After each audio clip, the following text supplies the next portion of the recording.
खैर मकदम है आप सभी का ईटीवी उर्दू के इस prime time debate show big bulletin में। आपके साथ मैं हूं समीर अब्बास। बुजुर्ग पहलू खान की पीट पीट कर हत्या के बाद भी राजस्थान में गौ रक्षकों की गुंडागर्दी जारी है। पीएम नरेंद्र मोदी की नसीहत को सिरे से दरकिनार करते हुए राजस्थान के बाड़मेर में एक बार फिर कुछ गुंडों ने गाय ले जा रहे ट्रकों को रोककर हंगामा किया और उनके साथ मौजूद लोगों की जमकर पिटाई कर उन्हें लहूलुहान कर दिया। खास बात यह है कि ये गायें बाकायदा सरकारी नुमाइंदों की देखरेख में ले जाई जा रही थी और काफिले में तमिलनाडु के पशुपालन विभाग की टीम भी सवार थी। फिर भी 5 ट्रकों में आग लगाने की भी कोशिश की गई, यह जानते हुए भी कि इससे इनमें ले जाई जा रही गाय भी जल सकती हैं। हिंसा पर आमादा भीड़ ने सरकारी कर्मचारियों की बात को अनदेखा कर दिया। पुलिस ने मारपीट करने वाले 15 लोगों के खिलाफ मामला दर्ज कर 7 लोगों को गिरफ्तार कर लिया है। कल ही सरकार को लिखे एक ओपन लेटर में 65 एक्स ब्यूरोक्रेट्स ने यह आवाज बुलंद की थी कि केंद्र में मोदी सरकार के आने के बाद देश में रिलीजियस इंटॉलरेंस बढ़ता जा रहा है। इस लेटर में भी गौ रक्षकों की गुंडागर्दी की वजह से देश का सौहार्द बिगड़ने की बात कही गई है। सवाल यह है कि इस मॉब लिंचिंग के दौर को बढ़ावा देकर कुछ लोग आखिर देश की फिजा को बर्बाद करने पर क्यों आमादा हैं और सरकार इसे रोक पाने में सफल क्यों नहीं हो रही, कामयाब क्यों नहीं हो रही। इसी पर करेंगे बात अपने तमाम खास मेहमानों से, लेकिन सबसे पहले यह रिपोर्ट।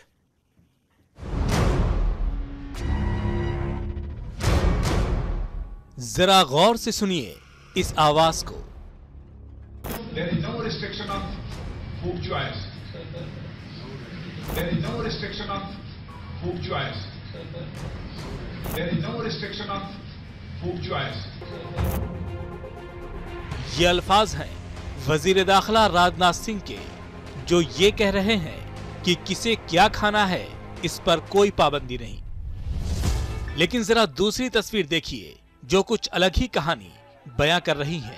जी हां, गौरक्षा के नाम पर यूं तो आए दिन मुल्क के मुख्तलिफ हिस्सों में ट्रक और ड्राइवरों को निशाना बनाया जा रहा है, लेकिन इस बार के वाकये ने गौरक्षकों की सोच पर कई सवाल खड़े कर दिए हैं। बाड़मेर के नेशनल हाईवे 15 पर जो कुछ हुआ वो काफी दर्दनाक था। गौरक्षकों ने बड़े फख्र से ट्रक रुकवाया और फिर जो किया वो बहुत हैरान करने वाला था। गाय से भरे ट्रक में इन गौरक्षकों ने आग लगा दी। बड़ी मुश्किल से आग पर काबू पाया गया। जो लोग गाय लेकर जा रहे थे उनके पास गाय खरीदने और ट्रांसपोर्ट करने के सारे कागजात मौजूद थे। बावजूद इसके सरेराह ये गुंडागर्दी की गई। मौके पर 3 घंटे बाद अफसरान पहुंचे और खाना पूरी करके निकल गए। सदर थाना अफसर जयराम चौधरी शराब के नशे में आम जनता को धमकाते रहे और पूरी की पूरी पुलिस अपने अफसर को बचाने में लगी रही। इंतजामिया की लापरवाही की वजह से तकरीबन 3 घंटे तक आयुर्वेद हाईवे जाम रहा। ये सारे ट्रक कानूनी तरीके से ले जाए जा रहे थे, जिनके सारे दस्तावेजात जांच में पुलिस ने सही पाए हैं।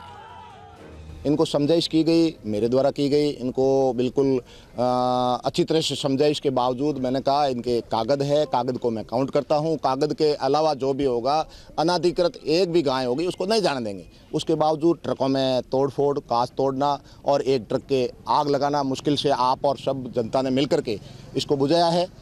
तो जो भी नियम अनुसार, कानून अनुसार कार्रवाई होगी। मैं यहाँ आया, लोग वाग तितर वितर होते पाए, भागते हुए मिले। मेरी गाड़ी को देख करके 10, 20, 50 और भाग गए। लेकिन सर मेरे को जो सूचना मिली है कि 5 ट्रक गायें पकड़ी हैं और वहाँ माहौल गंदा है। तुरंत मैं उठ। दरअसल जैसलमेर जिले से जिला इंतजामिया की इजाजत और वेरिफिकेशन के बाद गायों को ले जाया जा रहा था और ट्रकों के आगे ऑन गवर्नमेंट ड्यूटी तमिलनाडु सरकार का नोटिस भी लगाया हुआ था। बावजूद इसके इस तरह की गुंडागर्दी कई सवाल खड़े कर रही है। Bureau report, ETV news.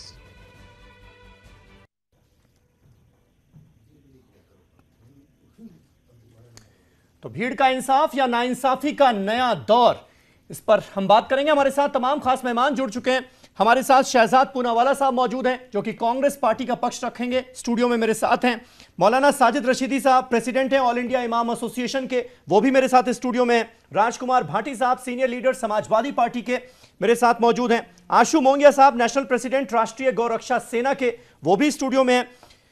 भारतीय जनता पार्टी के national spokesperson Gopal Krishna Agrawal साहब भी हमारे साथ इस बहस का हिस्सा हैं और श्रीराज नायर साहब जो कि नेशनल स्पोक्स पर्सन है विश्व हिंदू परिषद के, वो मुंबई से हमारे साथ इस डिबेट में जुड़े हुए हैं। गोपाल कृष्ण अग्रवाल साहब, पहला सवाल आपसे। अब ये जो इंसिडेंट पेश आया है राजस्थान में, और राजस्थान के ही जयपुर में पहलू खान की हत्या हो चुकी है, गौरक्षकों की गुंडागर्दी उस वक्त भी देखने को मिली थी और उस वक्त भी बहुत सारी बातें की गई थी कि अब ऐसा इंसिडेंट नहीं होगा, कड़ाई से निपटा जाएगा, ऐसे लोगों से गुंडागर्दी नहीं होने दी जाएगी। लेकिन एक और इंसिडेंट हो गया और आप ये देखिए कि ये लोग कितने निडर हो चुके हैं, कितने निर्भीक हो चुके हैं। गुंडागर्दी इस हद तक पहुंच चुकी है कि सरकारी अफसर भी अगर गाय लेके जा रहे हैं तो वो भी पिट जा रहे हैं। इसीलिए कहा जा रहा था कि लगातार जब इंसिडेंट शुरू हुए थे उसी वक्त सरकार को कड़ाई से निपटना चाहिए था, एक कड़ा मैसेज देना चाहिए था। अब ऐसा लग रहा है कि यह समस्या नासूर बन गई।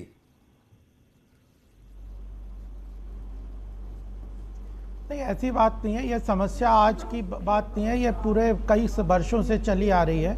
बात यह है कि पिछली भी सरकारों ने और भी सरकारों ने जो गौ सेवा या गौ रक्षा का जो कार्य करना था वो नहीं किया। लेकिन सबसे पहली बात, आप जो कह रहे हैं कि पहले ही इंसिडेंट में प्रधानमंत्री खुद ही बोल चुके हैं कि गौ रक्षा के नाम पे गुंडागर्दी किसी की नहीं चलेगी। गौ रक्षकों के नाम पे कई जगह पे जो गुंडागर्दी के एलिमेंट है, अराजक तत्व गौ रक्षा के नाम पे गुंडागर्दी कर रहे हैं, उसको रोकना है। देखिए, गौ सेवा और गौ रक्षा के नाम पे गुंडागर्दी, इसको जब तक चाहे टीवी डिबेट में, चाहे कानून व्यवस्था में, चाहे स्टेट गवर्नमेंट में, जब इन दोनों को एक साथ जोड़ते रहेंगे तो ये समस्या बढ़ती ही जाएगी, समस्या का समाधान नहीं होगा। आपको, हमको, सबको इस बात को मान के चलना पड़ेगा कि गौ सेवा अलग है, गौ रक्षक अलग हैं, और गुंडागर्दी गौ रक्षक के नाम पे जो गुंडागर्दी करते हैं वो अलग से है। ये गुंडे जो अगर गुंडागर्दी करते हैं वो गौ रक्षा के नाम पे करते तो वो गुंडागर्दी होगी। तो तीनों को, और इसको अगर किसी भी तरह, अगर किसी की जेन्युइन भी डिमांड है इस देश में, प्रजातांत्रिक कानून, कॉन्स्टिट्यूशन। आपकी आवाज कट गई है, आपकी आवाज कट गई है। लेकिन श्रीराज नायर साहब वीएचपी से हमारे साथ मौजूद हैं, मुंबई से। नायर साहब, क्यों हो रहा है, क्यों गुंडागर्दी रुकने का नाम नहीं ले रही है? यह बात तो सरासर गलत है। इसमें मैं ऐड कर दूं कि तमाम गौरक्षक ऐसे सड़क पर इकट्ठे हो जाते हैं जो कि विश्व हिंदू परिषद का नाम लेते हैं, बजरंग दल का नाम लेते हैं, तमाम हिंदू संगठनों का नाम लेते हैं खौफ फैलाने के लिए। क्या ये आपके लोग हैं? और अगर नहीं है तो कोई कड़ा मैसेज आपकी तरफ से क्यों नहीं दिया जाता? विश्व हिंदू परिषद क्यों चुप हो जाती है? और ऐसा क्यों लगता है देश को कि आप लोग, आपका संगठन इनके साथ खड़ा हुआ है? देखिए, सबसे पहले तो मैं आपको बहुत ही सीधे सीधे बता दूं कि विश्व हिंदू परिषद पूरी तरह कटिबद्ध है गौ सेवा, गौ रक्षा और गौ सेवा और गौ रक्षा। नायर साहब की भी आवाज नहीं मिल पा रही है। दूसरी बात यह है कि विश्व हिंदू परिषद और बजरंग दल इस हेलो, देखिए, मैं आपसे सीधे सीधे बता दूं कि विश्व हिंदू परिषद पूरी तरह कटिबद्ध है गौ रक्षा और गौ सेवा के लिए। परंतु हर बार जब किसी प्रकार की घटना होती है उसको आप विश्व हिंदू परिषद या बजरंग दल के साथ जोड़े, ये बिल्कुल हमको सहमत नहीं है। इससे पहले भी जब पहलू खान की घटना राजस्थान में हुई तो हमने इसकी हम किसी प्रकार का, हमारे कार्यकर्ता चाहे विश्व हिंदू परिषद के हो या बजरंग दल के हो, हम केवल उनको यही सीख देते हैं कि वो अगर ऐसे पाते हैं कि गौ तस्करी हो रही है या गौ रक्षा के नाम पर कोई गलत काम हो रहा है या गौ हत्या का षड्यंत्र किया जा रहा है, तो हम अपने कार्यकर्ता को यही हिदायत देते हैं कि वो नजदीकी पुलिस स्टेशन में जाकर के अपना कंप्लेंट दर्ज करा के और इन लोगों को बंद करवाएं। हम किसी भी प्रकार का कानून को हाथ में लेने के लिए हम अपने कार्यकर्ता को कभी बोलते नहीं है, और हम ये बिल्कुल मानते हैं कि गौ रक्षा होनी चाहिए। दूसरी बात, जिस प्रकार से ये जो गौ तस्कर है ये केवल गायों को लेकर नहीं जाते, उनके पास बंदूकें और धारदार हथियार तक लेके जाते हैं। तो एक बात आप समझ के चलिए कि गौ तस्कर जब तक ये काम अपना बंद नहीं करेंगे, कहीं ना कहीं इस प्रकार के घटनाएं होगी।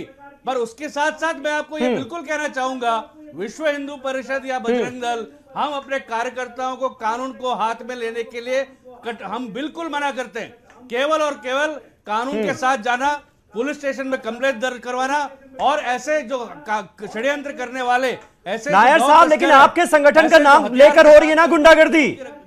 जो लोग गुंडागर्दी कर रहे हैं वो अपने आप को बजरंग दल और विश्व हिंदू परिषद का कार्यकर्ता बताते हैं और कहते हैं हम तो गाय की हिफाजत के लिए आए हैं, यहां पर हमें कौन रोक लेगा? देखिए, हर क्षेत्र में गाय की गाय की हिफाजत के लिए गौरक्षक है, मैं पहली बात गुंडागर्दी और गौरक्षा, आप इन दोनों बातों को जोड़ेंगे तो हम बिल्कुल इसके लिए मान्य नहीं है। नहीं जोड़ा नहीं जा रहा है, लेकिन जो गुंडागर्दी है वो गाय की हिफाजत के नाम पर हो रही है ना, गौरक्षा के नाम पर हो रही है, उससे कैसे इनकार कर सकते हैं आप? हाँ तो गाय विश्व हिंदू परिषद बिल्कुल कटिबद्ध है गौरक्षा के लिए, पर अगर ऐसे तत्व है कि गौ रक्षकों का जामा पहन करके किसी प्रकार का बर्ताव कर रहे हैं जो कानून के खिलाफ है, हम उनके साथ नहीं है। हम भी यही कहेंगे कि गौ रक्षा के नाम पर अगर गुंडागर्दी हो रही है तो हम उनके साथ नहीं है। हम बिल्कुल ये जो लोगों की बात कर रहे हैं शहजाद, ये कुछ इंसिडेंट से अपने आप को अलग करने से और ये कहने से कि विश्व हिंदू परिषद के कार्यकर्ता ऐसा नहीं करते और हम किसी भी तरह की हिंसा के हिमायती नहीं है, मामला सुधरेगा क्या, हालात बदलेंगे क्या? क्योंकि ग्राउंड पर क्या नजर आता है वो हमारे सामने। अरे जब हमारे कार्य देखिए नायब साहब, सुनिए शहजाद से सवाल था ये जी की बात की।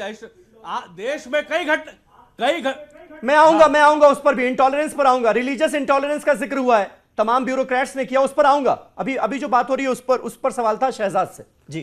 कांग्रेस का पक्ष रखने के अलावा इस पूरे मामले पे मेरी पीआईएल पे सुप्रीम कोर्ट ने नोटिस जारी किया है मोदी हुकूमत को और 6 राज्य सरकारों को, जिसमें से 5 स्टेट बीजेपी रूल्ड है। इनमें मोदी जी के कहने के बाद ही कि ये 80% गौरक्षक गोरखधंधा करते, हमने ये पीआईएल लगाई कि मोदी जी ने कह तो दिया है, अब इस पे अमल करे, क्योंकि अखलाक से लेकर अलवर तक ये पाया गया है या तो संघ परिवार के लोग, अखलाक के मामले में बीजेपी नेता के बेटे शामिल थे, या उनसे जुड़े हुए लोग जो है इन चीजों में लिप्त है, तो इनके ऊपर कहीं ना कहीं कोई कार्रवाई की जानी चाहिए। क्योंकि असली गौ सेवा करने वाले आशु मूंगे जैसे लोग हैं, उनकी बदनामी एक तो होती है और उनके कार्य में ज्यादा बाधाएं आती है। तो हमने ये किया, इतना महीना हो गया, अभी तक एक नोटिस का जवाब देने में असक्षम है मोदी जी। ये तो दूर की बात है कि इन पे कानूनी कार्रवाई करे, ये तो दूर की बात है कि संविधान की संरक्षण करे, क्योंकि ये तो संविधान का मामला है, आर्टिकल 21 का मामला है, रूल ऑफ लॉ का मामला है, हिंदू मुसलमान गाय भैंस का मामला है ही नहीं जी। ये कल जो घटना हुई है ये तो ऑन गवर्नमेंट ड्यूटी गाड़ी पर लिखा था, आपको पता है? बिल्कुल। कौन से ये गौ तस्कर थे मुझे बताइए। और अगर गौ तस्कर का सवाल है तो राजस्थान में गौ तस्कर खुलेआम घूम रहे हैं, वहां पे तो भाजपा की सरकार है। गुजरात में खुलेआम घूम रहे हैं, वहां भाजपा की सरकार है। तो कहां उत्तर प्रदेश में खुलेआम, वहां पे भाजपा की सरकार है। तो अगर गौ तस्कर इतने खुलेआम बंदूक लेकर घूम रहे हैं तो या तो आप मान रहे हैं कि पुलिस निकम्मी है, भाजपा का शासन प्रशासन निकम्मा है, इसलिए ये गौ तस्कर घूम रहे हैं, या तो आप मान रहे हैं कि ये लोग गौ आतंक फैला रहे हैं। गौ सेवा बहुत ही अच्छी चीज है, 25 राज्यों में गौ वध पे पाबंदी है, अरुणाचल में नहीं है जहां पे भाजपा की सरकार है, वहां पे लेकर आए। पर इसके नाम पर जैसे आईसिस इस्लाम के नाम पर आतंक फैलाता है, गौ के नाम पर आतंक फैलाना, लोगों को, मासूम लोगों को मारना, ये हमारे कानून का उल्लंघन है। और हम लोगों ने सिर्फ कोर्ट में जाने का काम नहीं किया है। लेकिन शहजाद, कर्नाटक में तो कांग्रेस की सरकार है ना, वहां पर भी वही है। उन 6 राज्यों में आपकी कर्नाटक सरकार भी शामिल है ना। जवाब में आपको जिन्होंने गौ रक्षा दलों की रक्षा के लिए कानून बनाया हुआ है। बिल्कुल नहीं, ये झूठ अफवाहें फैला रहे थे टाइम्स नाउ वाले। मैं आपको बता रहा हूँ, टाइम्स नाउ और ये कुछ मीडिया चैनल ने झूठ अफवाह फैलाई थी। कर्नाटक सरकार का जो जवाब था, अरे प्लीज आप सुनिए यार, आप सुनिए जरा, सुनिए, मैंने बीच में आपके नहीं बोला है, आप सुनिए। कर्नाटक सरकार ने बाकायदा ब्लैक एंड व्हाइट में लिख के दिया कि हाँ हमारे कानून है जिसमें कि हम लोग गौ हत्या पे पाबंदी लगाते हैं। हाँ। पर गौ के नाम पे अगर कोई कानून अपने हाथ में लेता है तो हम कड़ी कार्रवाई करेंगे। और जब ये गलत खबर फैलाने का काम टाइम्स नाउ ने किया तो खुद सीएम ने ट्वीट करके कहा कि ये गलत है। हम आप ये कह रहे हैं कि गौ रक्षकों को सुरक्षा देने का कोई भी कानून कर्नाटक में नहीं है? नहीं, बिल्कुल नहीं है। और उसके अलावा मैं आपको बताना चाहता हूं तो कर्नाटक सरकार ने फिर डिफेंड क्यों किया सुप्रीम कोर्ट? नहीं किया सर, नहीं डिफेंड किया उन्होंने। तो वो एक लौती सरकार है जिसने स्टैंड लिया इसके खिलाफ, बाकी सरकार जवाब देने वाली एक लौती सरकार है ना। 6 राज्यों को नोटिस हुआ था, लेकिन सिर्फ कर्नाटक सरकार ने जवाब दिया। केस लड़ रहा हूं, जवाब क्या दिया वो मेरे सामने। समीर अब्बास, आप मीडिया के रिपोर्ट पे बोल रहे हो, मैं वहां पे एक पार्टी हूं, मैं आपको खुद कह रहा हूं, मैं क्यों आपको झूठ बोलूंगा। दूसरी बात, एक और बात जी,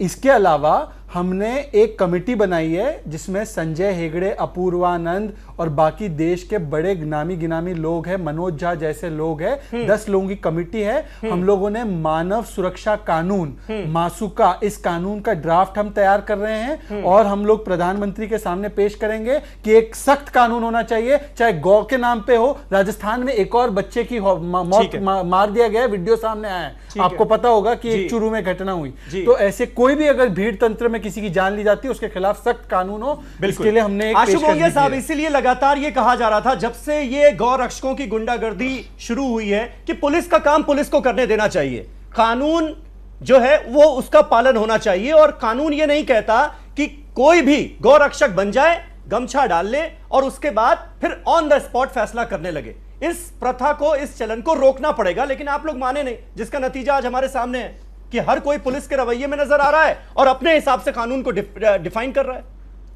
समीर भाई, अभी तक तो चाहे यूपी की ही पुलिस है, कोई भी पुलिस ऐसी नहीं है ये जो इम्प्लीमेंट कर रही हो एक्ट का। कहने की बातें हैं, लेकिन पुलिस वालों के अगर एक इंक्वायरी, मैंने आपको व्हाट्सएप भी कर दिया है, सीबीआई इंक्वायरी के लिए लेटर दिया है पीएम को भी और होम सेक्रेटरी साहब को भी कि जी जितने ये गोरक्षक जो मारपीट कर रहे हैं उनके ऊपर भी और जितने ये पॉलिटिकल पार्टीज वाले हैं सबके ऊपर में एक बार सीबीआई या एनआईए के थ्रू जांच हो, क्योंकि किसी को भी ये अधिकार नहीं है, चाहे वो कोई गोरक्षक हो चाहे कोई भी हो, कि जी आप किसी को पकड़ के एक अपराध को रोकने के लिए दूसरा अपराध करो, किसी को मारो पीटो या गाड़ियों में आग लगाओ। मैं तो कल वाली बात देखी है मैंने न्यूज के, तो 5 ट्रकों में आग लगाने की बात हो रही थी जिसके अंदर गाय भी मौजूद थी। सबसे घटिया ये लोग गाय की हिफाजत की बात करते हैं, गाड़ी के अंदर गोवंश था और उन गाड़ियों को लगाने की बात आई है गोवंश के सहित, तो वो गोरक्षक तो किसी कीमत पे नहीं हो सकते। वो तो ये है किसी ना किसी के थ्रू भेजे हुए गुंडे और वो दलाल किस्म के लोग हैं जो जानबूझ करके लॉ एंड ऑर्डर सिचुएशन को खराब करने के लिए आए। और जिन लोगों ने ये किया, अगर कोई गोरक्षक वहां पर ईमानदारी से होता तो वो गाय को बचाने की जगह ट्रकों में गायों समेत आग लगाता या आग लगाने की कोशिश करता। ये तो सारा सर 2 नंबरी है, गलत है। और उन लोगों के खिलाफ सख्त से सख्त कानूनी कार्रवाई होनी चाहिए, उनके खिलाफ रासुका लगनी चाहिए कि जो लोग ये कर रहे थे, क्यों गाय अंदर है और आप अपने आप को गोरक्षक कह रहे हो कि जी मैं गाय बचाने आया हूं और गाय समेत गाड़ियों को आग लगा रहे हो। कहां के गोरक्षक हैं ये लोग? इन लोगों के ऊपर कार्रवाई हो। दिक्कत तो यही है ना, दिक्कत तो यही है। गाय की हिफाजत अगर कोई सही मन से सही दिल से करना चाह रहा है उसमें तो कोई समस्या है ही नहीं। गाय की हिफाजत के नाम पर जो गुंडागर्दी हो रही है, और जैसा कि खुद प्रधानमंत्री मोदी भी मानते हैं कि 80% लोग तो गुंडागर्दी और गोरख धंधा ही कर रहे हैं, तो दिक्कत तो है। फिर सोल्यूशन क्या है? लेकिन देखिए, इसमें इसकी जड़ में जोड़ने और थोड़ा और गहराई में जाएं हम, इसकी जड़ और नीचे हैं। भारतीय जनता पार्टी जो उन्माद की राजनीति करती है और भारतीय जनता पार्टी जो कुछ प्रतीकों को लेके और फर्जी प्रतीकों को लेके, इनकी फर्जी गोभक्ति है, फर्जी इनका राष्ट्रवाद है, फर्जी इनका धर्म की रक्षा है, फर्जी गंगा भक्त हैं ये। इन्होंने कोई काम करना नहीं है, इन्हें उन्माद पैदा करना है। तो ये जो गो भक्त के नाम पे उन्माद पैदा करते हैं कि गाय हमारी माता है, गाय हमारी पूजनी है, ठीक है, कोई किसी को गाय के प्रति भक्ति रखनी है रखे, किसी को गाय को पूजनी मानना, किसी की आस्था है वो रखे, लेकिन मनुष्य सबसे ऊपर है। कोई भी पशु चाहे वो कितना ही पूजनीय हो, किसी धर्म के लिए कितना ही पूजनीय हो, कोई भी पशु किसी मनुष्य से ऊपर नहीं हो सकता। तो पशु के नाम पे मनुष्य की हत्या कर देना, ये जो एक उन्माद लोगों के अंदर भर देते हैं, नए नए नौजवान पीढ़ी के अंदर, उन्हें ऐसा लगता है कि तुम धर्म कार्य कर रहे हो। जो काम ISIS कर रही है वो भी तो यही करते हैं, धर्म के नाम पे उन्माद भरते हैं, नौजवानों को मरने के लिए भेज देते हैं। और वो कसाब पकड़ा गया था मुंबई में, तो उसने पूछताछ में बताया था कि हमें तो ये कहा गया था कि तुम शहीद हो जाओगे, सीधे जन्नत में जाओगे, वहां तुम्हें हूरें मिलेंगी और तुम्हें ये सारे धर्म के जो लाभ हैं वो प्राप्त हो जाएंगे। तो ऐसा ही उन्माद ये हिंदू नवयुगों में भरते हैं कि गऊ की रक्षा करते हुए शहीद हो जाओगे तो तुम्हें स्वर्ग मिलेगा, या जो गऊ के विरोधी हैं उनको मारोगे तो तुम्हें लाभ प्राप्त होगा, धर्म लाभ मिलेगा। ये एक उन्माद भरा जाता है। इस उन्माद को खत्म करने की जरूरत है, लोगों को समझाने की जरूरत है कि वोट के लिए देश का नाश करने पे लोग तुले हुए हैं। तो इस देश को लोकतांत्रिक देश न रख के ये एक तानाशाह देश बनाना चाहते हैं। रशीदी साहब, क्या लगता है आपको, भड़का कौन रहा है? यहां बात हो रही है कि भड़काया जा रहा है, उकसाया जा रहा है। कुछ लोग ऐसे हैं जिनकी आइडियोलॉजी ये है कि इस तरह से लोगों को भड़काकर उन्माद पैदा करो और समाज में बांटने का काम करो तमाम समुदायों को।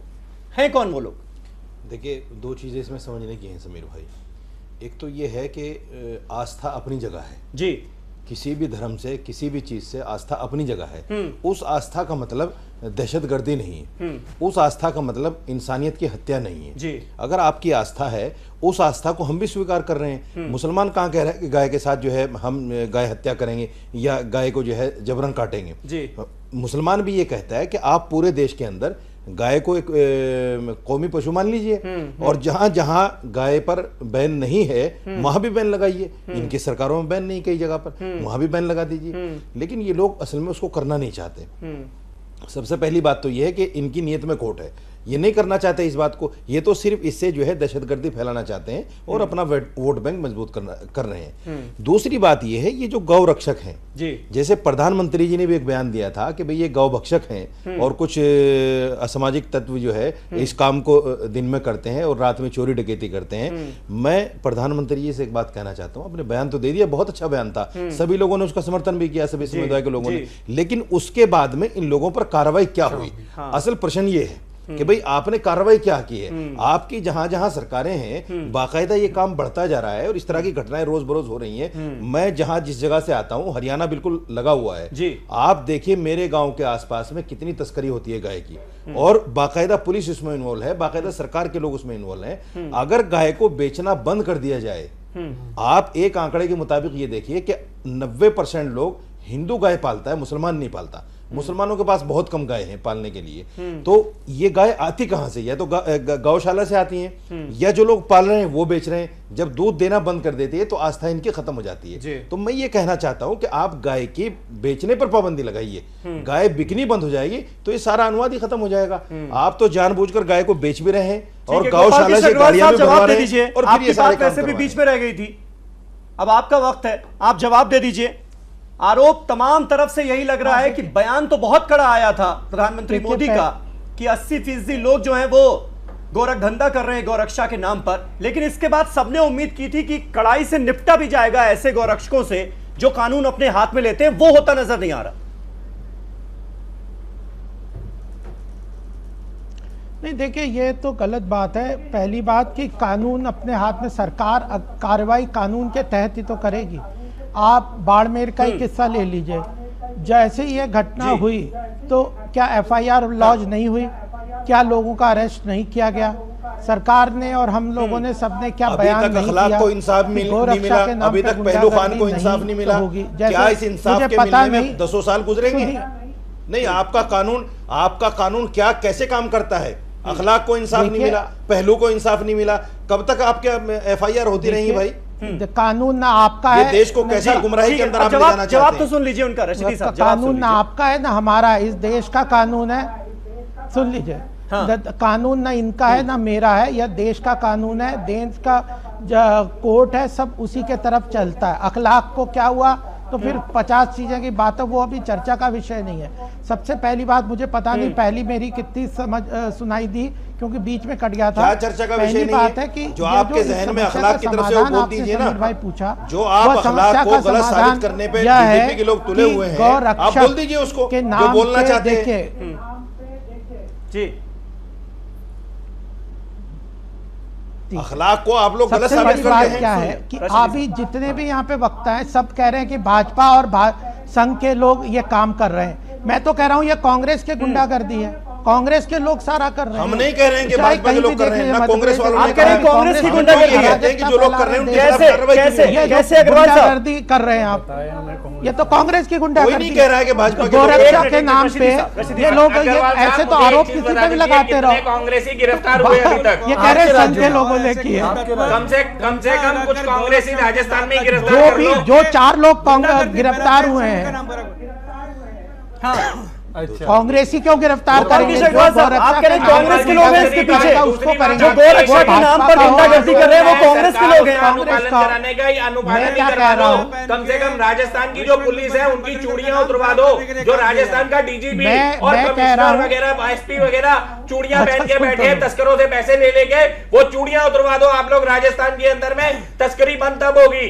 ये नहीं है कि कानून बना दिया, पिंड छुट गया अपना। कानून का इंप्लीमेंटेशन करवाना आप लोगों की जिम्मेवारी है। कटारिया जी को बोलो, क्यों नहीं कटारिया जी डीजीपी वगैरह को स्ट्रिक्टली करते हैं इवॉन, और क्यों नहीं वहां पर वो होती अपना गो तस्करी रुकती। अगर गो तस्करी नहीं रुकती, ऐसे ही लोग उतर के आते रहे, और किस मॉब को कहां पे आप लोग रुकवाओगे? कभी कांग्रेस, कभी समाजवादी पार्टी, कभी जेडीयू, कभी बीएसपी, बस यही नाम चल के नहीं चलती रहेगी, राग यही आप गाओगे और तस्करी नहीं रुकवाओगे कि जी हमने तो इंप्लीमेंट करना नहीं है, कानून हमने बना दिया। ठीक है, तो भैया इंप्लीमेंट भी तो करवाना आपने है। अग्रवाल साहब जवाब। हाँ, इनका जोश अगर यहाँ पे टेलीविजन पे खत्म हो गया हो तो उनको कहो कि जरा समाज में जाके काम करें। ये टेलीविजन पे जोश दिखाने से अग्रवाल जी मैं करता हूँ, आप अगर नहीं, मुझसे आप याद करो, मेरे पास ठीक है रिकॉर्डिंग है। आशु को मैंने गाय के लिए रात को भी फोन किया कि गौशाला में रख लो, तो आपने मना कर दिया, आप पीछे हट गए। आशु उनको जवाब दे रहे हो, मेरे पास तो आपकी भी रिकॉर्डिंग है कि आप मिनट में पीछे हटे, मेरे पे कह रहे हो। आप और मैं रोड पे आ जाते हैं और चलिए पूरे के पूरे इंडिया के अंदर और अपने काउ डेवलपमेंट सेल बीजेपी के जितने भी आज तक के आपके लोग हैं उनसे भी पूछ लेना। आपके 11 अशोका रोड पे भी किताबें हैं काउ डेवलपमेंट सेल की छपी हुई, उसके अंदर में भी मेरा नाम ढूंढ लेना।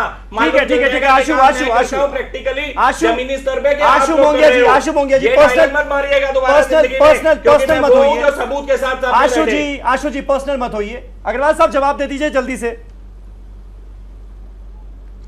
देखिए गाय रखने के लिए आप पीछे ना बोलिए आशु जी ऐसे नहीं, ना आशु जी ऐसे नहीं है। आशु जी दूसरे मेहमान भी बैठे हैं, दूसरे मेहमान भी बैठेंगे, सब लोग बीच में बोलने लगेंगे तो फिर कोई अपनी बात नहीं रख पाएगा। बात करने दीजिए उनको जी। हाँ, देखिए गौरक्षक के नाम पे अगर कोई गुंडागर्दी करता है उसको रोकने का एक ही तरीका है कि हमने गौ सेवा, गौरक्षक के नाम पे गुंडागर्दी करने वाले और गौरक्षक, इन तीनों को अगर एक साथ मिला के चर्चा करी तो कभी भी इसका समाधान नहीं होगा। मैं उनको ऊपर चिल्लाऊंगा, वो मुझ पे चिल्लाएंगे, आप कौन सा फलसफा दे रहे हो भाई? कांग्रेस मुझ पे नहीं, ये कौन सा कानून पढ़ा दिया नया आपने? ये तीनों काम अलग अलग है, तो एक नाम पे करो तब इन पे प्रतिबंध लगेगा। गौ सेवा का अलग कौन सा कानून पढ़ा दिया आपने?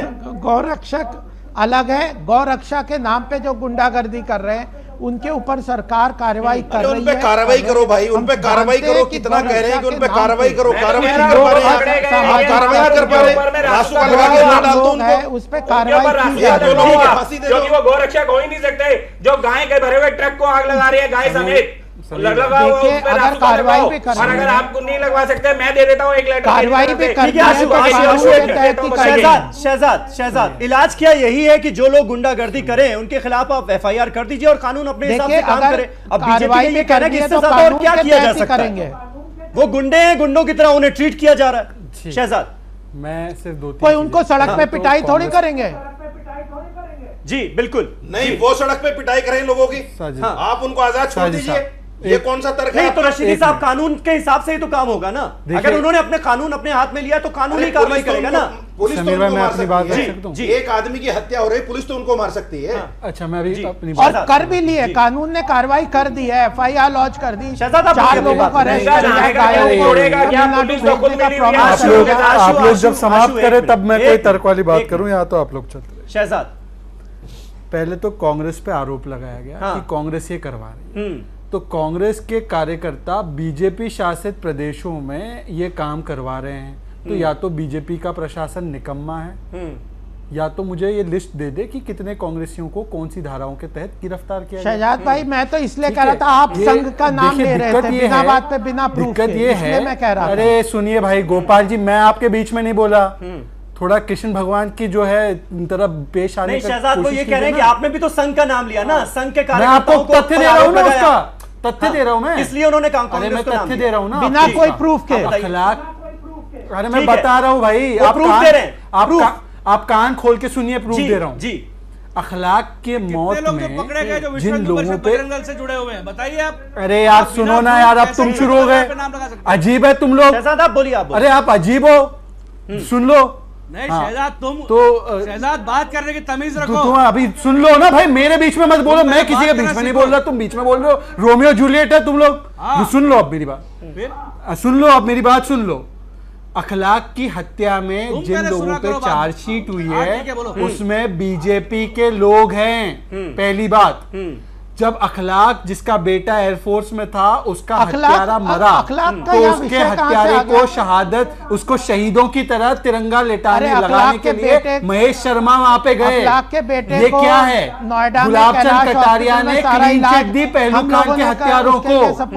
पहलू खान की हत्या नेशनल हाईवे पे हुई। तमिलनाडु सरकार के जो लोग थे उनके ऊपर जो हमला हुआ वो एक नेशनल हाईवे के रास्ते पर हुआ। ये अगर इनकी सांठगांठ नहीं है तो क्या है? हमारे पैनल में सबसे ज्यादा जिसने शायद गायों के लिए सेवा की है उस आदमी को भी तक ये नहीं छोड़ रहे, उसको भी कह रहे कि तुम गौ के लिए कुछ नहीं कर रहे। ये लोग जो है ये वो पता नहीं ये कौन से वो मोर वाली दुनिया में है कि मोर आंसू पी के बच्चे पैदा कर रहा है, वो शायद वो दूसरी दुनिया में है। मैं इनसे सिर्फ इतना पूछ रहा हूं कि एफआईआर, ये तो एफआईआर विक्टिम पे भी कर देते हैं। पहलू खान के मामले में पहलू खान के परिवारजनों पे एफआईआर है, अखलाक के परिजनों पर एफआईआर है। इसके लिए एक सख्त कानून चाहिए जिसमें कि जो लोग ये हत्या करते हैं उनके खिलाफ तुरंत 302 और 302 लगने के बाद वहां पे जो एसएचओ है उसकी जो है सस्पेंशन होनी चाहिए और इनको बिना बेल दिए इनके ऊपर सख्त से सख्त कार्रवाई। इसलिए हम लोग मासूका मानव सुरक्षा कानून जैसे राष्ट्रीय सुरक्षा कानून है, मानव सुरक्षा कानून लाने की पेशकश कर रहे हैं और इसके लिए हम लोग ड्राफ्ट प्रधानमंत्री को देंगे। प्रधानमंत्री संविधान के साथ है तो इस कानून को अपना ले और पारित करे पार्लियामेंट। भाटी साहब, अखलाक की इतनी बात हो रही है, अखलाक हत्याकांड जब हुआ तब तो आपकी सरकार थी, नहीं आपने क्यों नहीं? गोडसे ने जब गांधी जी को मारा तब कांग्रेस की सरकार थी, तो कांग्रेस ने मारा उसको? नहीं, लॉ एंड ऑर्डर का मामला तो कहेंगे कि कांग्रेसियों ने मारा गांधी जी को। गोडसे सरकार से सवाल पूछा जा रहा है शहजाद, तो उस वक्त तो समाजवादी पार्टी की सरकार थी। समाजवादी पार्टी की सरकार उत्तर प्रदेश में थी जब अखलाक की हत्या हुई जी, इसलिए अखलाक के बेटे को बचाया जा सका। दोनों की हत्या कर दी थी हत्यारों ने, तो दोनों को मार दिया था। 10 मिनट के अंदर पुलिस मौके पर पहुंची, दोनों को अस्पताल लेके गई। अखलाक के बेटे का जीवन बच गया। अगर समाजवादी पार्टी की सरकार ना होती तो 2 मौतें होती। दूसरी बात, अखलाक के परिवार ने जिन जिन लोगों को नेम्ड किया, जिन जिन लोगों को पहचाना, उनको तुरंत अरेस्ट करके जेल भेजा गया। पूरी कार्रवाई की गई, उनके ऊपर चार्जशीट की गई और अखलाक के परिवार से किसी व्यक्ति को गिरफ्तार नहीं किया गया, जबकि गिरफ्तारी के लिए बहुत बड़ा दबाव था। भारतीय जनता पार्टी आंदोलन पर उतारू थी। और जो बात अभी जो शहजाद भाई कह रहे थे उसको मैं थोड़ा सा और आगे बढ़ा दूं कि अखलाक की हत्या में भारतीय जनता पार्टी के लोगों को हाथ तो था ही था, सीधे इन्वॉल्व थे। उसके बाद भी भारतीय जनता पार्टी के नेताओं ने, जो वर्तमान मुख्यमंत्री हैं उत्तर प्रदेश के, उन्होंने भी बयान दिया, झूठे बयान दिए गए, झूठी कहानियां गढ़ी गई कि अखलाक पाकिस्तान गया था, पाकिस्तान से बहुत ज्यादा पैसे लेके आया था, उससे गाड़ी खरीदी थी, इस तरह के फर्जी बयान दिए गए। चलिए, अग्रवाल साहब कह रहे हैं कोर्ट के फैसले का इंतजार तो कर लीजिए, तभी किसी को दोषी ठहराइए। एक छोटा सा ब्रेक मुझे यहां पर लेना होगा, लेकिन ब्रेक के बाद उस ओपन लेटर का भी जिक्र होगा जो कि 65 ब्यूरोक्रेट्स ने लिखा है। एक ओपन लेटर लिखा गया है सरकार के नाम, जिसमें कहा गया है कि रिलीजियस इंटॉलरेंस बढ़ता जा रहा है और इसका निशाना देश के मुसलमान हैं। उस पर सरकार का क्या रुख है, उस पर भी हम बात करेंगे। एक छोटा सा ब्रेक, क्योंकि उसमें भी इसी तरह के तमाम अखलाक से लेकर पहलू खान तक का जिक्र, माफ कीजिएगा, जिक्र उस लेटर में भी किया गया है और रिलीजियस इंटॉलरेंस के बढ़ने की बात की गई है। तो ऐसा क्यों लग रहा है कुछ लोगों को? क्या इसकी ठोस वजहें हैं? एक छोटे से ब्रेक के बाद फौरन होते हैं हाजिर। तमाम खास मेहमान हमारे साथ बने हुए हैं।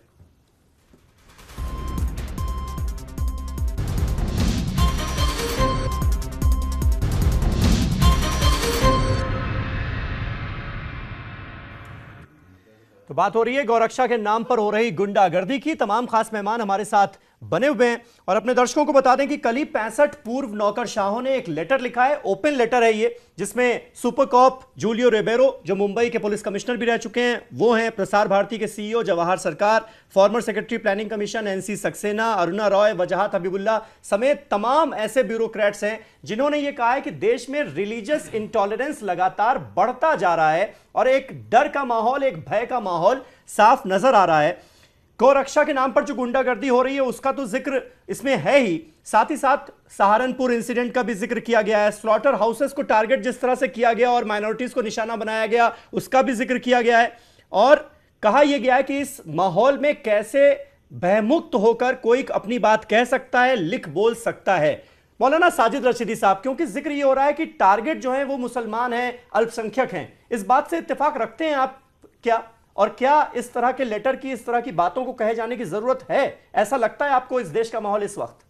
नहीं, देखिए इसमें जो है वाकई ये बात सही है, क्योंकि स्लाटर हाउस से जो लोग जुड़े हुए हैं वो ज्यादातर मुसलमान हैं। किस तरह से मुसलमान? छोटे कामों पर, छोटे हड्डी खाल और बाल से लेकर और रेडी पटरी वाले तक, जो बेचारे रोजाना बिरयानी बनाते हैं और रोजाना शाम तक बेच के अपने बच्चों का पेट पालन करते हैं, वो सब लोग इनसे जुड़े हुए हैं। उससे वो जो प्रभावित हुए हैं वो एक बहुत बड़ा तबका है, बहुत बड़ा तबका है। आप देखिए जाकर, क्योंकि जो बड़े स्लॉटर हाउसेस थे उन पर तो फर्क पड़ा, उन पर कोई फर्क नहीं है। क्योंकि जो मीट एक्सपोर्ट होना है वो तो होना है, वो जाएगा। मशीनें उन्होंने लगा रखी हैं, सारे काम जो है खत्म कर दिए, अंदर पूरा जानवर जाता है छिलके और कट के तैयार होके आता है, उनको जरूरत ही नहीं उन चीजों की। मैं एक चीज और कहना चाहता हूं, देखिए स्लाटर हाउस के साथ साथ जब से बीजेपी आई है, आप ये देख लीजिए लव जिहाद से लेकर और आज जो है 3 तलाक और ये जो चल रहा है मामला, इस तक को लेकर जो है सारे जितने धार्मिक मामले हैं आज ही क्यों याद आ रहे हैं।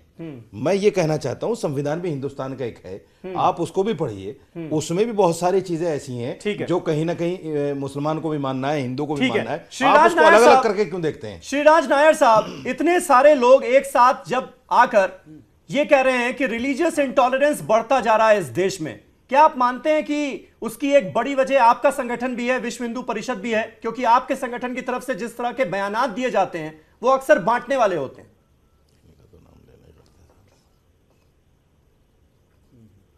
देखिए, पहली बात तो जिस तरह से ये लोग एक साथ आकर के इस तरह से इन्होंने लेटर सबमिट किया है, ये सारे सेलेक्टिव एक्टिविस्ट हैं।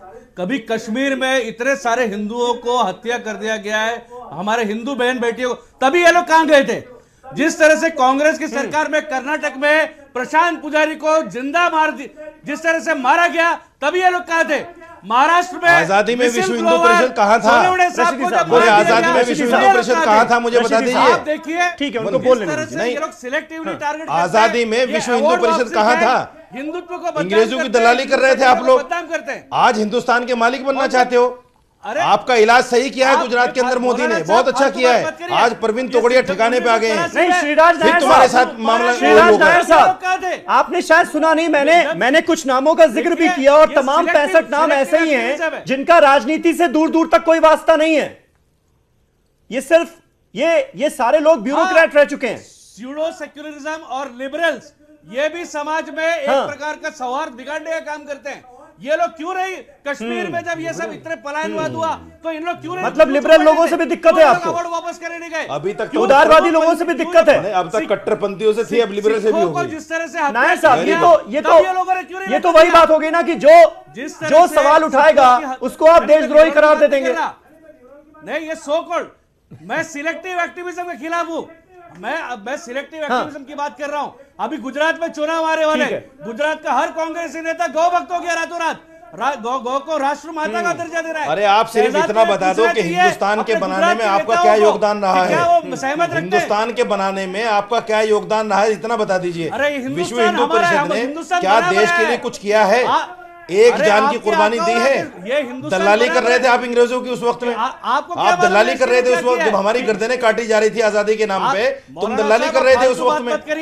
तुम्हारी हैसियत क्या है हिंदुस्तान के अंदर? आज भी सिवाय नफरत फैलाने के तुम्हारा काम क्या है? रशीदी साहब एक मिनट, आप गोपाल कृष्ण अग्रवाल साहब, इस पर मैं आपका रिएक्शन चाहूंगा, क्योंकि हम बताएंगे, चूंकि गर्दनें हमने कटवाई हैं। रशीदी साहब, गर्दनें हमने कटवाई हैं, हम बताएंगे। रशीदी साहब, नायर बताएंगे, आप क्यों बताएं? राष्ट्रभक्त एक एक करके प्लीज, इल्तिजा है आप सबसे, नायर साहब इल्तिजा है आपसे भी, पढ़ते लिखते नहीं है और आप समाज, ठीक है। गोपाल कृष्ण अग्रवाल साहब, ये जो बात की गई है, एक मिनट रशीदी साहब एक मिनट, अग्रवाल साहब, रिलीजियस इंटॉलरेंस का जिक्र किया गया है इस लेटर में, और 65 एक्स ब्यूरोक्रेट्स हैं जो ये सवाल खड़ा कर रहे हैं कि देश में ऐसा माहौल बनता जा रहा है रिलीजियस इंटॉलरेंस का कि किसी को किसी की बर्दाश्त नहीं है। ऐसे वातावरण में कोई निर्भीक होकर, निडर होकर भला कैसे लिख बोल सकता है? ये सवाल खड़े किए गए। आपको लगता है ये जायज सवाल है जिनका जवाब मिलना चाहिए? नहीं, देखिए जिस ढंग से ये बोल रहे हैं, इनकी कौन सी स्वतंत्रता खत्म की है? ये जिस ढंग से बोल रहे हैं, इस देश में स्वतंत्रता है, प्रधानमंत्री तक को ये कुछ भी बोलते हैं। और यह जो लोग, अगर इसमें आप देखिए, बिहार के इलेक्शन के पहले भी ऐसा ही एक माहौल शुरू किया था, अवार्ड वापसी शुरू की थी। अब क्या तो ये सिलेक्टिव लोग कर रहे हैं आइडियोलॉजिकली, कमिटेड लोग हैं। ऐसे तो अगर ऐसे नाटक कर दें दूसरे भी कर सकते हैं। ठीक है, देश में कुछ चीजें, सब समस्याएं हमने तो कहा नहीं कि खत्म हो गई देश की, अब देश स्वर्ग बन गया है, ऐसा तो हम कह ही नहीं रहे। देश में समस्याएं हैं, 125 करोड़ की जनता है और हमें तो 3 साल ही हुए हैं देश में सत्ता में आए। आज 60-70 अगर देश में इनको इंटॉलरेंस लग रही है तो क्या 3 साल में हो गई या 70 साल से चली आ रही है? तो ये बताएं। और फिर इनने 3 साल पहले क्यों नहीं बोल रहे थे? तो मैं ये नहीं कह रहा कि देश में समस्याएं सबका साथ सबके विकास के नाम पे एक काम तो बता दीजिए। हम भी जानते हैं इनसे ज्यादा समस्याएं। सबका साथ सबके विकास के नाम पे एक काम बता दीजिए। गोपाल कृष्ण अग्रवाल साहब क्यों बता दें? लेकिन आपको ये तो लग रहा है कि सवाल जो है, हमको अगर किसी के मन में डर है, अगर किसी को ऐसा लग रहा है कि रिलीजियस इंटॉलरेंस बढ़ती जा रही है, एक मिनट, तो हम उसके हम उसकी पूरी पर्सनालिटी को ही सवालों के घेरे में खड़े कर दें और ये कह दें कि भाई इसकी इतने लोगों की जान ये राजनीति कर रहा है, ये फलाना पार्टी के पक्ष में बोल रहा है। उनको कह रहे हैं कि आपको डर, ये तो ठीक नहीं होगा ना। नहीं, मैं ये नहीं कह रहा जी। नहीं समीर भाई, मैं उन्हें कह रहा हूं कि आपको बिल्कुल डरने की जरूरत नहीं है। आपको जहां जहां इंटॉलरेंस दिख रही है सरकार को बताइए, हमें बताइए, हम आपके साथ चल के उस इंटॉलरेंस को खत्म करेंगे। अब आप भी तो देश के ही नागरिक हैं। अगर बढ़ा रहे हो, आप खत्म नहीं करोगे, आप तो बढ़ा रहे हो। हमारी भी जिम्मेदारी है। हाँ, सरकार कुछ कर रही है, अगर हम सरकार कुछ कर रही है तो आप बताइए, तब तो बात है। अगर जनता कुछ कर रही है, कुछ गुंडे कुछ कर रहे हैं तो बताइए मुझे, मैं चलूंगा आपके साथ। आपके खिलाफ कार्रवाई कर दीजिए, बस कार्रवाई कर दीजिए उनके खिलाफ। वो कह रहे हैं जैसे अवार्ड वापसी गैंग था जी, जिसको इंटॉलरेंस नजर आने लगी थी, वैसा ही है ये भी। देखिए, इनकी दिक्कत 2 है। ये कहते हैं अवार्ड वापसी गैंग ने और इलेक्शन के बाद चुप हो गए, खत्म हो गए। हाँ ठीक है शहजाद, अवार्ड वापसी गैंग ने अवार्ड वापस तब क्यों नहीं किया जब वो हुआ, तब वो हुआ, जब वो हुआ। मैं इनसे 2 सवाल पूछना चाहता हूँ। हरतोष बल, मनोज मिट्टा, इन्होंने जितनी सख्त मुखालफत 84 के दंगों की मुझे नहीं लगता 2002 की भी की। जब वो लोग आज बात उठा रहे तो उनको क्या कह रहे? उन्होंने तो 84 में भी आवाज उठाई। कश्मीरी पंडित के तो वो खुद भुगते हुए लोग हैं, तो वो जब वो खुद उठा रहे हैं आवाज, तब उनकी बातों को भी आप क्या कह रहे हैं कि ये बिके हुए हैं, ये दलाल है, ये अवार्ड वापसी गैंग है। तो जो भी आपके सवाल उठा रहे हैं उनको अवार्ड वापसी गैंग। नहीं, आप रुक जाइए, पर एक चीज मैं इनको मानता हूँ, मैं एक चीज मानता हूँ, इन्होंने सामाजिक सौहार्द और इंटॉलरेंस को कम करने के लिए और सौहार्द बढ़ाने के लिए इतना बेहतरीन कदम उठाया कि योगी आदित्यनाथ को कहीं से ढूंढ के मुख्यमंत्री बनाया। तो आप इसी से समझ जाओ कि सामाजिक सौहार्द बढ़ाने के लिए कितने कटिबद्ध है ये लोग। आप क्यों नहीं समझ रहे हो भाई? योगी आदित्यनाथ जैसा। समीर भाई, 2 प्रश्न, छोटे से प्रश्न। समीर भाई, 2 छोटी बात है, लेकिन आप बड़ी बात नहीं सुनी ना। वो कह रहे हैं अगर आपको दिक्कत है तो हम उसको सुलझाने के लिए तैयार हैं, आप हमारे साथ आइए। मैं इनको एक सुझाव, सरकार आपके साथ है। मैं इनको एक सुझाव देता हूँ। हाँ, इनको एक ही सुझाव देता हूँ। मैं इनको एक सुझाव, अरे सुन लीजिए, सुझाव सुन लीजिए। और समीर भाई, एक और बात है, इनको योगी आदित्यनाथ जी से इतनी सुझाव नहीं, वो दुश्मनी है तो सौहार्द कौन तोड़ रहा है?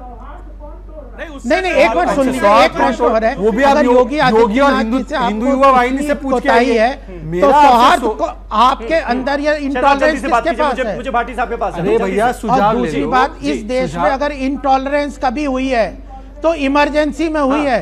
डेमोक्रेसी के ऊपर अगर किसी ने कुठाराघात किया है तो वह इंदिरा गांधी ने 1975 किया है। 2 साल काले। सिर्फ एक चीज इनसे कह रहा हूँ, इनसे बड़ी चीज भी नहीं मांग रहा मैं। इनसे बड़ी चीज भी नहीं मांगता मैं। जो प्रधानमंत्री जिन ट्विटर वालों को ये ट्विटर पे टू चू चू चू चू करते रहते हैं और जो लड़कियों को, महिलाओं को, पत्रकारों को जान से मारने की, रेप देने की थ्रेट देते हैं और उसको प्रधानमंत्री फॉलो करता है, उनसे कम से कम अनफॉलो करवा दो। चलो, बाकी सब तो दूर की बात है, ट्विटर पे जाकर इन लोगों को अनफॉलो करो, मैं आपको जो मांगते दूंगा। दे रहे हैं शहजाद भाई, राहुल गांधी की फोटोएं क्या आती है? राहुल गांधी अब भाग चले शहजाद ने एक आइडिया दिया जी। ये जो ब्यूरोक्रेट्स ने बात कही है बिल्कुल सच है कि रिलीजियस, और राहुल गांधी अब इटली भाग गए, जन्मदिन मना रहे हैं। अरे जब इंटॉलरेंस इनको नजर आ रहा है, किसानों की समस्या नजर आ रही है, तो देश में रहकर प्रदेशों में इनकी सरकार आई है और केंद्र में इनकी सरकार आई है, तब से देश का सौहार्द का वातावरण बिगड़ा है, धार्मिक सौहार्द खराब हुआ है। और अग्रवाल साहब शायद समझ ही नहीं पा रहे कि रिलीजियस इंटॉलरेंस की बात आप कर रहे हैं। वो कह रहे हैं इमरजेंसी में इंटॉलरेंस थी। इमरजेंसी में धार्मिक इंटॉलरेंस नहीं थी। इमरजेंसी दूसरी चीज तानाशाही थी। सब बुनियादी अधिकारों पर रोक लगाई गई थी। लोकतांत्रिक अधिकारों पर रोक लगाई। अगर आप ये जो गलत थी। तुर्कमान गेट में क्या हुआ था? तुर्कमान गेट में पता है? तुर्कमान गेट में क्या हुआ था आपको मालूम है? अग्रवाल साहब सुन भी लिया करो, सुनने की आदत भी डाल लो। गुजरात में जो देखिए देश का एक चेहरा क्या किया था संजय गांधी ने? सोशल मीडिया पे आप ये देखेंगे कि जिन्होंने भारतीय जनता पार्टी के झंडे लगा रखे हैं, जिन्होंने गिरे झंडे लगा रखे हैं, जो भारतीय जनता पार्टी के कार्यकर्ता हैं, विश्व हिंदू परिषद के हैं, वो इतनी घटिया भाषा इस्तेमाल करते हैं, इतनी गाली गलौज की भाषा इस्तेमाल करते हैं। आप फेसबुक पे या ट्विटर पे एक शब्द लिख दीजिए, हिंदू मुस्लिम भाईचारा जिंदाबाद, और फिर गाली देने लग जाएंगे। और जितने गाली देते हैं वो सब भारतीय जनता पार्टी से, विश्व हिंदू परिषद से और आरएसएस से जुड़े हुए लोग हैं। प्रधानमंत्री तो ये रिलीजियस इंटॉलरेंस बढ़ाने का काम ये लोग करते हैं। प्रधानमंत्री बुलाते चाय पिलाने जबरदस्ती जो है। आशु भोंगिया साहब, लगता है आपको रिलीजियस इंटॉलरेंस जिसके बढ़ने की बात की जा रही है वो देश के 42% लोगों ने हमें वोट दिया है, तो हमारे सपोर्ट में ज्यादा होंगे, क्योंकि गौरक्षा के नाम पर भी गुंडागर्दी हो रही है, उसका भी जिक्र है, पहलू खान का जिक्र है, अखलाक का जिक्र है। समीर भाई, जो पहलू खान का इतनी देर से टॉपिक उछल रहा है, पहलू खान जो था, पहलू खान गोवंश तस्कर था। आप लोग रिकॉर्ड उसका चेक करो, मैं चेक कर लिया, इसीलिए मैं भी बोल रहा हूं। दूसरी बात, राशिदी साहब से एक चीज बोलता हूं कि राशिदी साहब बोल रहे हैं कि हमने देश के लिए ये किया वो किया। राशिदी साहब, लेकिन आशु भोंगिया साहब, जो सर्टिफिकेट आप दे रहे हैं यहाँ पर बैठकर कि वो गौ तस्कर था, इसी में तो दिक्कत है ना आशु भोंगिया साहब, इसी में दिक्कत है ना कि आप इंतजार ना कीजिए कोर्ट का, अदालत का, पुलिस का, वो तो मैं कह रहा हूं फैसला ऑन द स्पॉट गलत किया। इसी तरह से गौ रक्षा के नाम पर गुंडागर्दी करने वाले फैसला ऑन द स्पॉट करते हैं। सिर्फ सजा देने का न्यायालय के पास। भाई हम तो इंतजार करें, आप नहीं इंतजार करें। गौ तस्कर था समीर भाई, हम तो कह रहे हैं इंतजार करें कोर्ट का, वो तो डेयरी और आप कह रहे हो आरएसएस और बीजेपी के लोग इसमें जिम्मेदार बने हुए थे भाई। तस्कर था वो बता दीजिए समीर भाई। तो फिर आप क्यों कह रहे हो जब हम कह रहे हैं कि कानून की परिभाषा क्या है? दूसरी बात, कोई भी कहा ले जा सकता है। राशिदी साहब, आप ये बताइए, जो ये चीज बोली जा रही है कि हिंदू मुस्लिम की, मुझे आप ये चीज बताइए, आप ही का एक इमाम जो बरकती बोलता था कि हम गाय काटेंगे, काटते रहेंगे, देखते हैं कौन माइका लाल आता है। अरे अपनी माता को कह रहे हैं, वो भी सरासर गलत है, सरासर गलत है। तकरीब पर गोवंश की कुर्बानी रुकवा सकते हैं, सरासर गलत है ये। सुप्रीम कोर्ट और हाई कोर्ट की जजमेंट है कि आप उसका अनुपालन करवा सकते हैं। राशिदी साहब, ये बताइए, जो मौलाना बरकती ने कहा वो भी सरासर गलत है, इसमें किसी को शक नहीं होना चाहिए। कुर्बानी रुकवा दीजिए। भोंगिया जी सुन लीजिए, बंगाल के अंदर लीगल है गाय काटना, अगर बरकाती ने कहा बुरा नहीं कहा, सुन लीजिए, जहां केरल में हुआ है, केरल में भी लीगल है। मैं कह रहा हूं आप बंगाल के देख लो, आप लोग गलत कह रहे हो। गोवा के अंदर में गाय की कुर्बानी नहीं है। अरे बीजेपी शासित राज्यों में करवा दीजिए बंद। मैं कह रहा हूं करवा दीजिए, तो बीजेपी के शासित राज्यों में, जबकि मैं तो कह रहा हूं जो बंगाल में हाथ चल के दिखा रहे हैं, आप बंगाल तो चलो मेरे साथ। मेरे हाथ में सरकार नहीं है। आशु भोंगिया, आप गौ रक्षा सुप्रीम कोर्ट की जजमेंट्स को वहां क्यों नहीं मानते? हाई कोर्ट की जजमेंट। आशु एक सवाल जो मैंने पूछा था उसका जवाब नहीं दिया आपने। आप लोग वहां से बैक मार जाते हो। आशु गौ रक्षा सेना की तरफ से आप ऐसा क्या करेंगे कि ये गुंडागर्दी बंद हो? ये मैं जानना चाह रहा था आपसे। मैंने तो जी अभी आपको भी लेटर भेजा है, मैंने माननीय प्रधानमंत्री जी को भी लेटर भेजा है कि इस पे सीबीआई या एनआईए के थ्रू जांच हो कि ये लोग कौन लोग हैं जो गाय के नाम पर गुंडागर्दी कर रहे हैं, क्योंकि वो गोरक्षक नहीं हो सकते। जैसे कल की घटना में गाय लोग ये फैसला ऑन द स्पॉट करने का जो नया रवैया शुरू हुआ है, ये कैसे बंद होगा? गलत चीज है, बिल्कुल जी, आप गलत कर रहे हैं, उनकी कार्रवाई हो।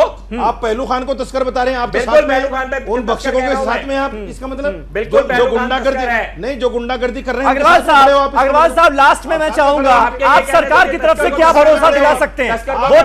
एक मिनट सुन लीजिए अग्रवाल साहब, आखिर में आप क्या भरोसा दिला सकते हैं उन तमाम लोगों को जो कि ये कह रहे हैं कि हाँ इंटॉलरेंस बढ़ता जा रहा है इस देश में, कुछ बोलना बहुत मुश्किल हो गया है? नहीं, ऐसी गलत बात है। ऐसी उनको डर, जो खुद डर रहे हैं वो हमारे पास आ जाए, जिनको डर लग रहा है कि हमें इससे डर लग रहा है हम उसकी रक्षा करेंगे। जो दूसरे डर रहे हैं ये बात करने वाले, उन नेताओं को, उन झूठी बातें करने वालों को कहेंगे कि आप अलग रहिए। जिनको चिंता है, जिनको डर है, उनकी हम रक्षा करेंगे। दूसरी बात, जो कानून को हाथ में लेगा, चाहे कोई भी व्यक्ति होगा, उसके ऊपर कानून के तहत कार्रवाई होगी। ना हम सड़क, उनके खिलाफ सड़क में कार्रवाई हम नहीं करेंगे। जिनको खुद डर लग रहा है वो हमारे पास आ जाए, हम उनकी रक्षा करेंगे। जो दूसरों के ठेकेदार हैं रक्षा की, उनको हम कहेंगे आप दूर रहिए। कानून व्यवस्था बनाना हमारा जिम्मेदार है, हमारी सरकार है। आप अपना आराम करिए, हम कानून व्यवस्था की सूचना हमें दे दीजिए, जहां गड़बड़ हो रहा हम उसे ठीक करेंगे। आप उनके वो बहुत बहुत शुक्रिया, आप गोपाल कृष्ण अग्रवाल साहब, बहुत बहुत शुक्रिया हमारे साथ इस डिबेट का हिस्सा बनने के लिए। शहजाद पूनावाला साहब, नायर साहब, मौलाना रशीदी साहब, भाटी साहब, आशु मोंगिया, बहुत बहुत शुक्रिया हमारे साथ इस डिबेट का हिस्सा बनने के लिए। तो उम्मीद करते हैं कि आप जो बातें कह रहे हैं उस पर आप खरे भी उतरेंगे, जो भरोसा आपने दिलाया उस पर लोगों को, ताकि विश्वास हो पाए। बहुत बहुत शुक्रिया। कल एक नए टॉपिक पर नई डिबेट के साथ हाजिर होऊंगा, तब तक के लिए शब बखैर।